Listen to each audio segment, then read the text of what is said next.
guys, අපි හිතුවා අපිව officially introduce කරලා දෙන්න. මේ ඉන්නේ මගේ චූටි දුව ආන්‍යා. එයාට හැමෝම කියන්නේ චූටි ආනි කියලා. ආන්‍යා ඉපදුනේ 2019. එයා සති 33ක premature baby කෙනෙක්. එයා මේ ලෝකෙට එනකොට හෘද වස්තුව නැවතිලායි තිබුණේ. මගේ වැද මහ කැඩිලා. ඒ නිසා ડોක්ටර්ස්ලාට සිද්ධ වුණා එයාව රීසසිටේට් කරන්න. එයාට හුස්ම ටික ලැබෙනකොටත් ඔක්සිජන් නැති වුණ අඩුපාඩුව නිසා එයාගේ මොලේ සෛලවලට හානි වෙලයි තිබුණේ. එයා ප්‍රයිවට් හොස්පිටල් එකකයි ඉපදුනේ.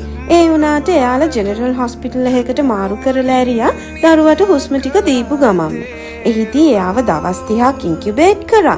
මුල් දවස් 15ම හුස්ම ගත්තේ වෙන්ටිලේටර් එකකින්. ඒ කාල සීමාව ඇතුළත එයාට නියෝනේටල් කන්වර්ෂන්ස් තිබ්බා. හයිපර්ග්ලයිසීමියා තත්ත්වයෙන් පෙළුණා. එයා ක්ලිනිකලි ෆේල් වෙලා හිටපු නිසා ડોක්ටර්ස්ලාට බ්ලඩ් ට්‍රාන්ස්ෆියුෂන් එකකුත් කරන්න සිද්ධ වුණා. ඒ වගේම එයාට කිඩ්නි ඉන්ජරි එකකුත් තිබුණා. 12 වෙනි දවසේදී එයාගේ ලෙෆ්ට් ලං එක කොලැප්ස් වුණා.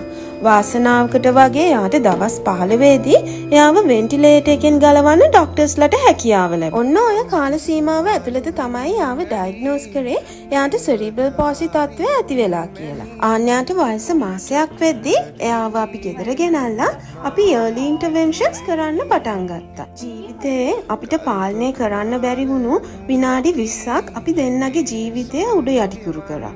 ඒ උඩ යටිකුරු වුණ ජීවිතය දෝත පුරා බාර අරගෙන අපි අපේ ජීවිත බිඳුවේ ඉඳන් පටන් ගන්න නැවත උත්සාහ කරා.